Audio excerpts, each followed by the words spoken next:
Can you please illustrate the usage of sutra for a person who prays at home where he or she is alone?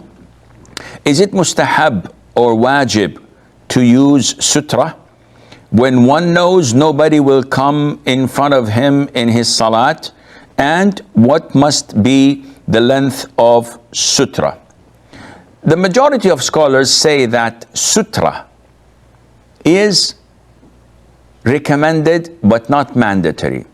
Sutra is a foot high object or more that you pray in the direction so that it would be a visor or a screen between your prayer and those who pass beyond it. So it's a mark in front of you, telling everybody else that I'm praying, and this is my zone, this is my privacy. You should not invade that area. So whenever someone wants to come, they come from beyond it, not between me and it. And if someone wanted to come between me and it while praying, I have to prevent them, stop them. And if they insist to come, I may push them and fight them. As in the hadith of Abu Sa'id Al-Khudri, and the Prophet told us to fight them because the one who is insisting to pass between my standing position and my sutra is a shaitan.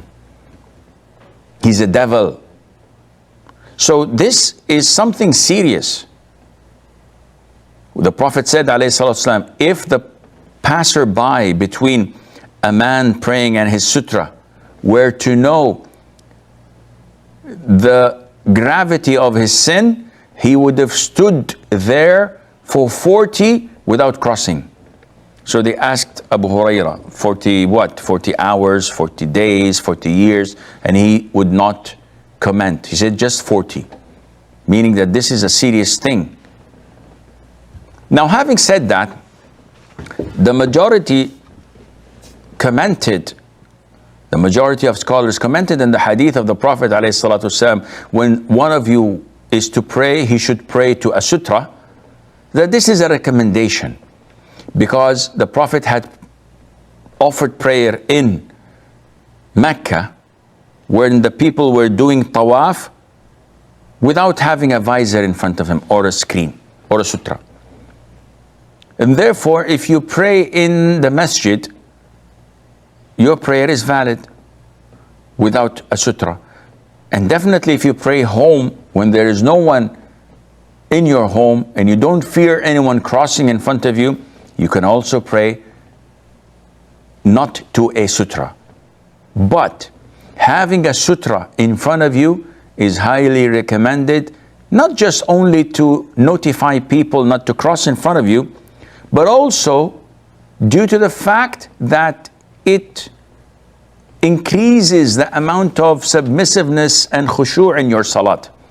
When you have something that limits your eyesight from being distracted because it's in front of you, and you keep on looking at your spot of prostration without being distracted, while if you don't have something in front of you, you may gaze here and there, then definitely it is better to have this in front of you. I walk in front of a person who's praying. I see people do this in the masjid. First of all, the Prophet ﷺ instructed those who are praying on their own to pray to a sutra, a visor, a screen, something that is a foot long, clearance from the ground, that is in front of you, so that anyone who sees this knows that you are in prayer, and he does not cross between you and that object you have placed in front of you. They must cross from beyond it. This is the instruction of the Prophet ﷺ, and some scholars even went further to make it an obligation, like Sheikh Al-Albani and his students. The majority of scholars say that this is recommended, but it is not obligatory. And this is the most authentic opinion. But it doesn't mean that if in a vast and big area of the masjid, I just stand up in the middle of it and pray without anything in front of me. You can put a box of tissues.